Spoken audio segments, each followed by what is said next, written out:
The statement of the theorem number 1 says, in an obtuse angled triangle, the square on the side opposite to the obtuse angle is equal to sum of the squares on the sides containing that obtuse angle together with twice the rectangle contained by one of the sides and the projection of it of the other.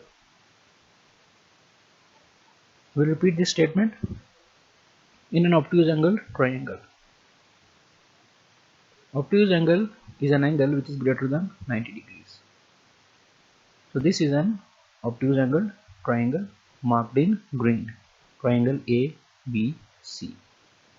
Angle A is the vertex of this triangle, which is an obtuse angle. The square on the side opposite to the obtuse angle is equal to the sum of the squares on the sides containing that obtuse angle.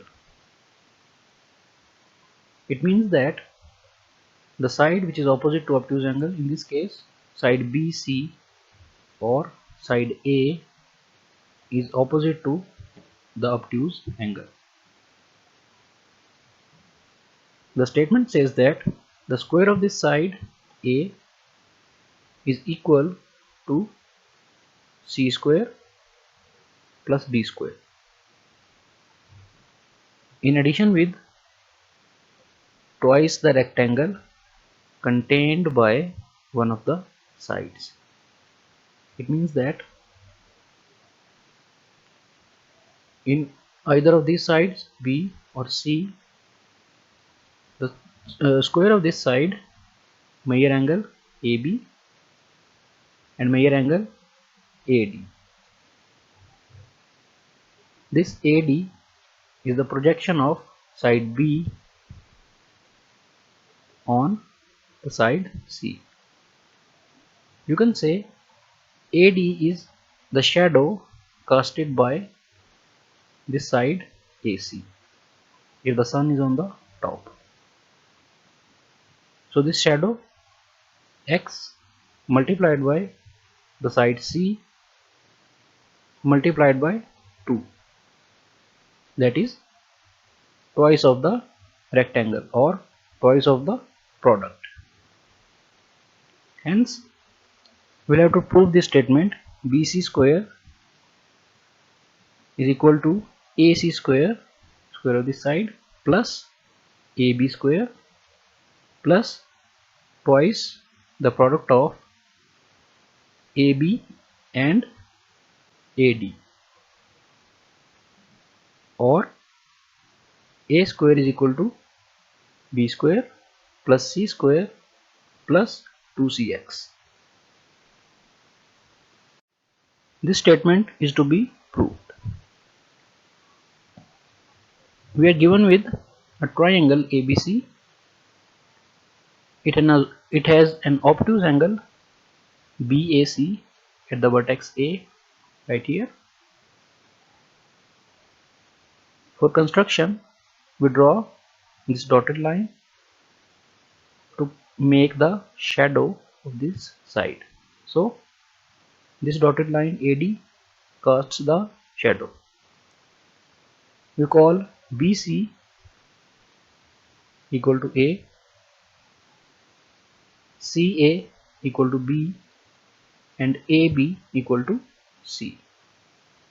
Measure of side AD is equal to X and measure of side CD is equal to H. For the proof of this theorem, we make a table with two columns. First column says statements and the other column says reasons. I reconstructed the entire diagram. Consider this right angle triangle CDA. In this right angle triangle, measure angle CDA is equal to 90 degrees. The reason for this statement is it's given. If this is 90 degrees, then by Pythagoras theorem, side AC square should be equal to the sum of the squares of the other two sides, that is AD square plus CD square.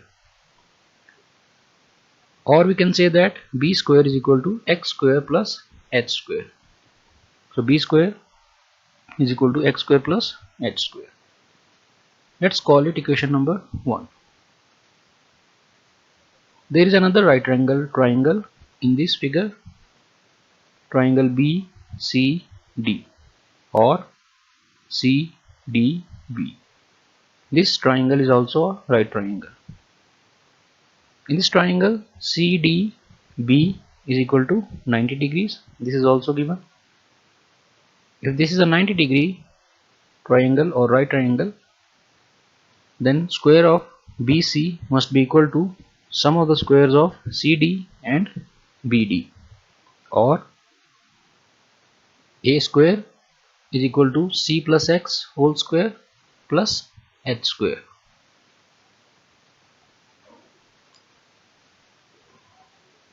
So let's open the square. C square plus 2CX plus X square plus H square. Call it statement number 2. Since X square plus H square is equal to B square, so let's substitute the value of this X square plus H square in equation number 2. We get A square is equal to C square plus B square plus 2CX. We used both of these two equations. Therefore, A square is equal to B square plus C square plus 2CX, or BC square is equal to AC square plus AB square plus 2 into measure of AB into measure of AD. Hence, this theorem is proved.